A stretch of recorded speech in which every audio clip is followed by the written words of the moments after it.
So when it comes to disciple making on a practical level, there's core truths, core principles, practices that then play out in all kinds of ways in different people's lives in different situations. So the core principles or practices would involve going and baptizing and teaching and doing that in all nations. So going, sharing the gospel. So disciple making practically involves sharing the good news of Christ with people who are lost, proclaiming the gospel.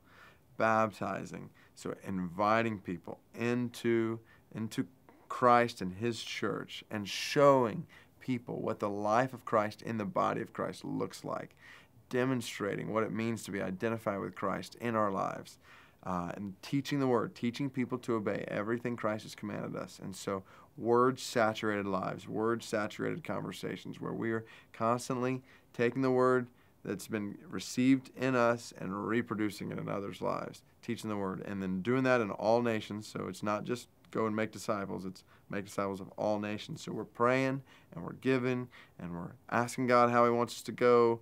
Does He want us to go short term? Does He want us to go midterm? Does He want us to go long term? Are there ways that He wants us to go?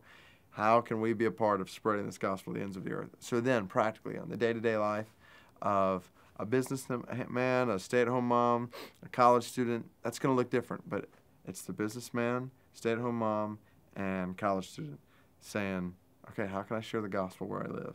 How can I share the gospel in the network of relationships I have? Who do I know that's an unbeliever? How can I intentionally foster relationships with unbelievers and put myself in situations where I can be sharing the gospel? That answer is going to look different in each of those people's lives, but that's kind of the central practice. Now, how does it play out? How can I, in the process of doing that, and as a part of doing that, show them what the life of Christ looks like in action? How can I, in a 1 Corinthians 11:1 way, say, follow me as I follow Christ? So we want to call people to in a healthy sense, see Christ in us and follow Christ in us. So this is where we need to take responsibility. Businessman, stay-at-home mom, college student, how can I, in the people that God has entrusted around me, how can I show them what the life of Christ looks like in business? How can I show them what the life of Christ looks like as a mom? How can I show them what the life of Christ looks like on this campus, and very intentionally, and show people what does praying look like? What does walking with God look like? What does purity and holiness look like? To be intentional about that. In the process, teaching the Word. So we're not indoctrinating people with our own thoughts, our own opinions, but in the context of business, as a stay-at-home mom and a student's life on campus, how can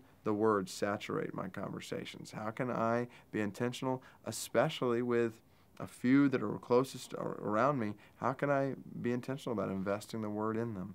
And then how can I mobilize those people around me in the process to pray, give, and go to the ends of the earth? So there's so much there, and it's tough to boil down. But when it comes down to essence of disciple making, involves sharing the Word, showing the Word, teaching the Word, and doing all that with the goal of serving the world and seeing the gospel spread to the ends of the earth.